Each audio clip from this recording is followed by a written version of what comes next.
Me llamo Antonia Morales. Tengo 62 años. Cada mañana de Navidad preparo la mesa como me enseñó mi madre, plancho el mantel. Lo aliso 2 veces. Coloco cada tenedor junto a la servilleta, nunca encima. Es un ritual que antes me tranquilizaba. Pero este año, mis manos temblaban mientras acomodaba los cubiertos de plata. Las risas desde la sala rompían el silencio como interferencia en una radio. Gabriel y Leonor estaban viendo algo en su celular. Primero escuché la risa aguda de ella, seguida por el murmullo grave de él. «Mamá, no hace falta que te esmeres tanto», gritó Gabriel. «Solo somos nosotros, solo somos nosotros». Siempre decía eso, como si la familia fuera algo que se da por sentado. Sonreí sin voltear y ajusté las velas. La casa olía a pino y panecillos con mantequilla. Pero bajo todo eso había un leve olor agrio. La tensión que llevaba meses creciendo. Leonor entró con su celular en la mano. Su perfume dulce y brillante. «No te muevas», dijo con una sonrisa burlona. «Te ves tan seria cuando trabajas». Pensé que lo decía con cariño. Apuntó su celular hacia mí un segundo. Dio media vuelta con el cabello al aire y regresó al sofá. Cuando saqué el jamón del horno, todos estaban ruidosos y medio borrachos. Yo estaba demasiado cansada para sentarme. Solo rellenaba copas y mantenía el fuego encendido. Cuando por fin tomé mi lugar, sonó el teléfono. Era la señora Gómez, mi vecina de San Miguel de Allende, que nunca llama en días festivos. Me disculpé y salí al pasillo. «Antonia», susurró. «¿Está todo bien? Acabo de ver algo en Facebook. Deberías echarle un ojo. No entendí al principio». Luego abrí la aplicación y me quedé helada. Ahí estaba yo, en el comedor, inclinada sobre la mesa, ajustando el mantel. El pie de foto se burlaba de mi esmero. Unos emojis risueños, uno con las iniciales de Gabriel. Entre los comentarios, el nombre de mi hijo. Me quedé sosteniendo el celular hasta que las risas del cuarto contiguo se mezclaron con un zumbido en mis oídos. Las luces del árbol parpadeaban, bañando la sala en sombras y dorado. Dejé el celular, alicé mi vestido y caminé hacia el perchero. El aire nocturno en las calles de San Miguel era más frío de lo que esperaba, tan cortante que me quemaba la garganta. Solo tomé mis llaves. Para cuando notaron que me había ido, ya estaba a medio camino del Puente de la Soledad, con las luces de la ciudad extendiéndose como un sendero frente a mí. La carretera hacia Querétaro estaba casi desierta esa noche. Las luces navideñas en las calles de San Miguel brillaban en el aire húmedo, rojas y doradas, como una fiesta a la que ya no pertenecía. Mis manos se mantuvieron firmes en el volante, aunque por dentro me sentía vacía, como si algo se hubiera desvanecido sin hacer ruido. No llamé a Rafaela antes de salir. Mi hermana y yo no pasábamos la Navidad juntas desde hacía casi una década. Dejó de invitarme después de que me casé y me aferré a tradiciones familiares que nunca la incluyeron del todo. Pero cuando llegué a su casa en Querétaro, la luz del porche estaba encendida. Siempre lo estaba Rafaela. Creía que una luz nunca debía apagarse para la familia, sin importar cuánto tiempo se ausentara. Abrió la puerta antes de que tocara. «Tonia», dijo, entrecerrando los ojos contra el frío, una mirada a mi rostro, y su tono cambió. «Pasa. No digas nada todavía». El calor de su casa me envolvió como una cobija. Olía a madera pulida y sopa. Me senté a la mesa de la cocina mientras ella servía té en una taza azul descascarada que recordaba de años atrás. No le conté todo.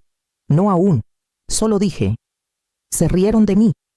Rafaela no preguntó quiénes. Solo puso su mano sobre la mía, su pulgar rozando el anillo que aún llevaba por costumbre. «Entonces hiciste bien en venir», dijo en voz baja. Me preparó un plato de caldo de pollo, sencillo, aromático, suficiente para una persona.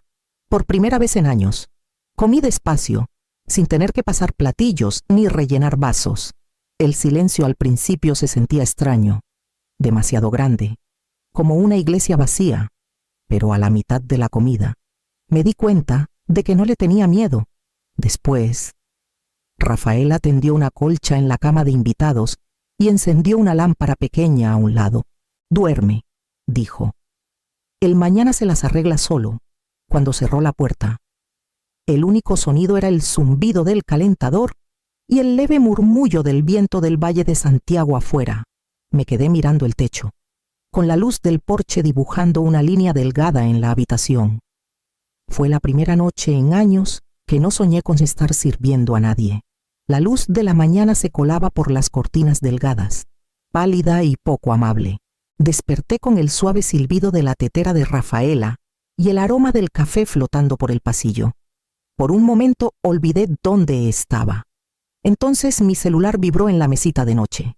El nombre de Leonor brillaba en la pantalla. El mensaje era corto, cortante. Sin saludo intenté acceder a la cuenta conjunta, pero dice cerrada. «¿Qué hiciste?» «Mamá». Lo miré largo rato, las palabras asentándose como arena en mi pecho. Ni una disculpa, ni mención de la noche anterior. Solo dinero. Ese siempre fue el idioma que ella entendía mejor.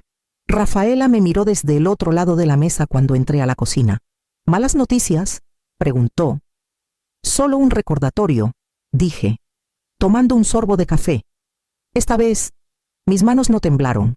A las 9, estaba en el banco. La misma cajera que me ayudó a abrir la cuenta años atrás me reconoció. «¿Ajetreo navideño?», preguntó con amabilidad. «Algo por el estilo», respondí.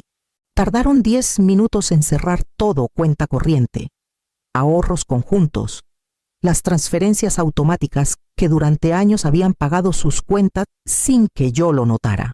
Ver a la empleada imprimir el estado final fue como cerrar un capítulo que no sabía que me tenía atrapada. Afuera, el aire olía a sal del Valle de México y a cedro de un puesto de Corona cercano. Guardé los papeles en mi bolso y miré hacia la calle principal de Querétaro, donde las campanas de la parroquia sonaban para la misa tardía. No fui, solo me quedé ahí un momento, escuchando, hasta que el sonido se desvaneció en el viento. Luego caminé al estacionamiento, más ligera de lo que me había sentido en mucho tiempo. 2 días después de Navidad, Rafaela me encontró en la cocina, revisando los recibos que traje del banco. La mañana era gris, pesada, con esa quietud que hace que los sonidos viajen demasiado lejos. Me tendió su celular. «Antonia», dijo con cuidado, «quizá quieras sentarte». En la pantalla había un mensaje de nuestra vieja vecina. «Isabel, vi a Gabriel y Leonor en tu casa. Dijeron que les pediste que empezaran a sacar cosas». Mi pecho se apretó. «¿Sacar cosas?», repetí. Rafaela no respondió. Solo me mostró otra foto que Isabel había enviado. La imagen era borrosa pero inconfundible: mi sala con cajones abiertos, papeles esparcidos en la alfombra, marcos de fotos boca abajo en el suelo. Manejamos hacia allá antes de que pudiera convencerme de no ir. La calle, en San Miguel, estaba silenciosa, con coronas marchitas en cada puerta. Al abrir la puerta de mi casa, el olor me golpeó primero: perfume barato y polvo. La vajilla de mi madre estaba rota sobre el mostrador. El árbol de Navidad estaba volcado, con las luces parpadeando débilmente. «Dijeron que no querías estas cosas», dijo una voz detrás de nosotros. Leonor estaba en el pasillo, sosteniendo uno de mis álbumes de fotos. Solo estábamos ayudando. Gabriel dijo: «Déjalo», dije, mi voz temblando más por incredulidad que por enojo. Gabriel salió del estudio, con el rostro rojo y a la defensiva. «Mamá, estamos tratando de preparar el lugar. Te fuiste». Rafaela dio un paso adelante. «Esto no es de ustedes», dijo con firmeza. La discusión se volvió borrosa después de eso, Gabriel insistiendo, yo llamando a la policía, Leonor murmurando por lo bajo. Cuando llegó la oficial Ramírez, su presencia llenó la sala con una calma que yo no podía encontrar en mí. Escribió el reporte mientras yo estaba junto al aparador roto, con las manos apretadas. «Esto es allanamiento», dijo en voz baja. «No tienen tu consentimiento para estar aquí». Gabriel me miró entonces, su expresión atrapada entre culpa y resentimiento. «Pensé que querrías ayuda», murmuró. No respondí. La oficial me dio una copia del reporte y dijo que lo archivaría por la mañana. De vuelta en casa de Rafaela, todo se sentía demasiado silencioso. Me lavé las manos, pero el olor a pino roto y perfume se quedó en mi piel. Me senté al borde de la cama, con el reporte policial doblado en mi regazo, y por primera vez desde esa noche lloré. No por lo que se llevaron, sino por todo lo que les había permitido tomar. A la mañana siguiente, desperté antes del amanecer. El cielo afuera de la ventana de Rafaela era del color del estaño. Esa luz tenue que hace que todo parezca más viejo. No pude volver a dormir, así que llevé la caja de papeles de mi casa a la cocina. Rafaela aún dormía. Solo el zumbido del refrigerador me acompañaba. Los papeles olían ligeramente a polvo y cera de vela. Empecé a clasificarlos: declaraciones de impuestos antiguas, documentos escolares de Gabriel, formularios de seguros. En el fondo, encontré una carpeta de cuero gastada que no había abierto en años. Adentro estaban mis estados de ahorro y un librito bancario, de los que solía balancear a mano cada mes. Al principio, los números no tenían sentido. Había retiros que no recordaba haber hecho pequeños al inicio. 500 pesos aquí, 1000 allá. Pero luego vi el patrón: todos venían del mismo cajero.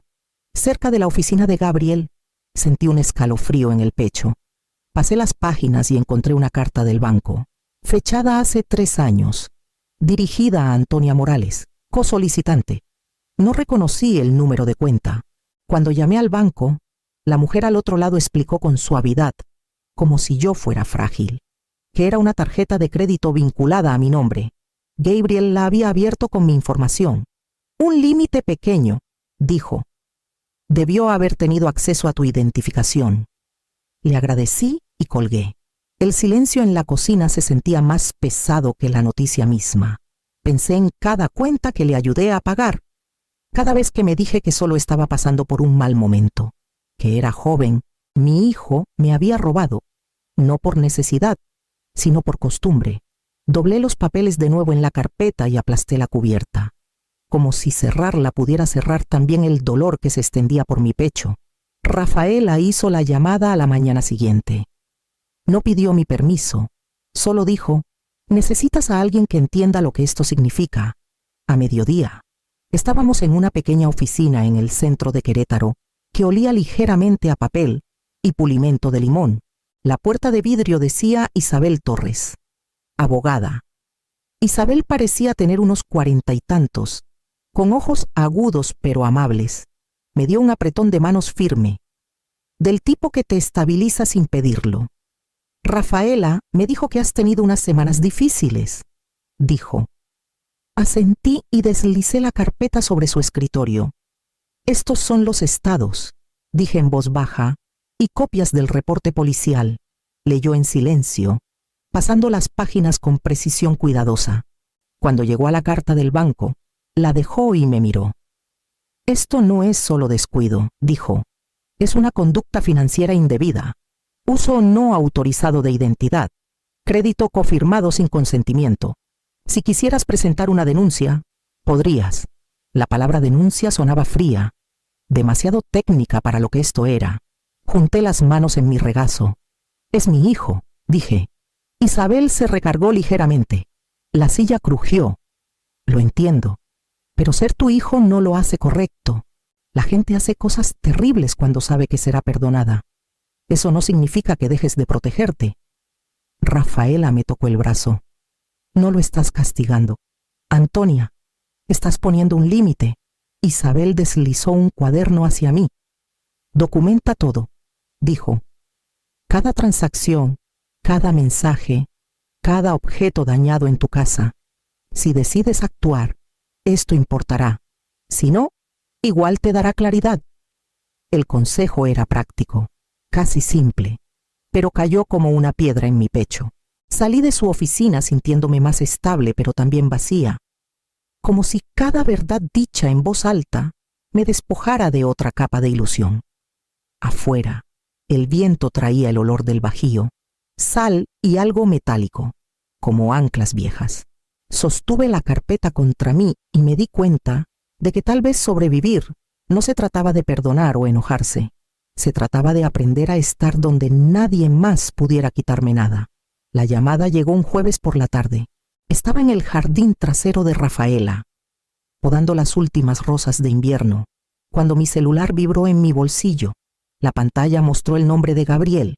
Casi lo dejé sonar, pero una parte de mí, la que aún recordaba su voz de niño pidiendo ayuda con los cordones, contestó antes de que pudiera pensarlo. «Mamá», dijo, con voz baja y tensa. «Podemos hablar solo nosotros dos». Propuso una cafetería en el centro de San Miguel, una a la que solía llevarlo después de la escuela por un chocolate caliente. El recuerdo se me atoró en la garganta. Acepté. La cafetería estaba casi vacía cuando llegué. Gabriel estaba junto a la ventana, jugueteando con la manga de su chamarra. Su cabello estaba más largo, sus ojos inyectados de sangre. Cuando me vio, intentó sonreír, pero no le llegó a la cara. «No debí dejar que Leonor subiera ese video», empezó. Se salió de control. «No fue el video», dije, sentándome frente a él. «Fue todo lo que vino después». Bajó la mirada a su café. Ella no quiso que se viera así. ¿Sabes cómo son las redes sociales? La gente exagera. Metí la mano en mi bolso y saqué la carpeta. Los papeles se sentían pesados, más de lo que pesaban en realidad. Los puse en la mesa, bien apilados. «Estos son los retiros de mi cuenta», dije, «y la tarjeta de crédito que abriste a mi nombre». Se quedó inmóvil. Luego soltó una risa corta que sonó a incredulidad. «Mamá, eso es solo...» «No», dije en voz baja. «No lo llames error. Firmaste con mi nombre. Tomaste mi dinero». Se pasó una mano por el cabello, exhalando fuerte. Estábamos batallando. A Leonor la despidieron. Pensé que podía arreglarlo antes de que notaras. «¿Y el año anterior? ¿Y el anterior a ese?» Pregunté. «Cuando pagué tus cuentas, tu hipoteca, el coche que dijiste que te habían embargado. ¿Cuánto arreglo necesitaba eso?» La campana de la puerta sonó, y Leonor entró. Aún traía su saco de trabajo, el rostro tenso pero desafiante. «Así que aquí estabas escondiéndote», le dijo a Gabriel. Luego se volvió hacia mí. «Espero que estés contenta. Nos hiciste quedar como idiotas. Después de todo lo que hemos hecho por ti», mantuve la voz firme. «¿Qué exactamente han hecho por mí?» Leonor golpeó la mesa con la mano, los ojos encendidos. «No te hagas la inocente. La mitad de ese dinero era nuestro. Teníamos planes. No puedes simplemente quitárnoslo todo». Recogí los papeles, los guardé en la carpeta y me puse de pie. «No hay parte que valga en la dignidad», dije. Por un segundo, nadie se movió. Luego la boca de Leonor se torció y los ojos de Gabriel cayeron al suelo. Pasé junto a ellos, la campana sonando suavemente mientras salía a la tarde fresca. Afuera, el cielo tenía ese brillo de invierno tardío que hace que cada color se vea limpio. El aire olía ligeramente a café tostado y lluvia. No miré atrás. La carpeta contra mi costado era el único peso que quería llevar. Para la semana siguiente, el video había desaparecido. Alguien lo borró. Tal vez Leonor, tal vez Gabriel. Pero el silencio que dejó atrás hablaba más fuerte que el ruido anterior. Rafaela escuchó de una amiga de la parroquia que la gente estaba manteniendo distancia de la familia de Gabriel. Sus clientes de contabilidad comenzaron a llevar sus negocios a otro lado. Leonor, quizás por curiosidad o por sentirse aún con derecho, vio cómo su empresa la retiró silenciosamente de un proyecto comunitario del que antes presumía. Nadie dijo por qué. No hacía falta. San Miguel es pequeño en ese sentido. Las noticias no corren rápido, se asientan, como polvo. No sentí satisfacción alguna. No realmente. Solo quería aire que no se sintiera prestado. Así que volví a la biblioteca. El aroma de libros viejos y limpiador de limón me recibió como a un amigo perdido, cuando el sol de la tarde se derramó sobre las mesas de lectura. Me di cuenta de cuánto extrañaba la calma, el ritmo de las páginas al pasar, el susurro entre frases, A la hora de cerrar, un joven que no reconocí me sostuvo la puerta. «Señora Morales», dijo en voz baja, «mi mamá está en tu club de lectura. Me contó lo que pasó. No merecías nada de eso. Le agradecí, pero no dije más. Afuera, la ciudad estaba envuelta en esa luz invernal que lo pinta todo de dorado antes del anochecer. Esa noche, dormí sin despertarme una sola vez, sin sueños, sin ecos de vidrios rotos ni voces enojadas, solo el ritmo constante de mi propia respiración y la certeza tranquila de que la tormenta finalmente había pasado. Para principios de primavera, tras semanas de búsqueda y empaque, encontré un pequeño departamento cerca del río Lerma. Un lugar con espacio justo para una mesa, una silla y silencio. Desde mi ventana, podía ver el agua brillando bajo el sol de la tarde. El mismo río que relucía frente a la casa vieja donde todo comenzó. Rafaela me ayudó a mudarme. Cargamos cajas llenas de libros, algunos platos y una lámpara con pantalla ámbar suave. Cuando se fue, me abrazó y dijo, «Te van a gustar las mañanas aquí. La luz te encuentra primero». Los primeros días pasaron en un silencio que no intenté llenar. Aprendí el ritmo de mi nueva calle, la campana de la panadería a las 7, el camión del correo al mediodía, el sonido de los botes zumbando por el río justo antes del anochecer.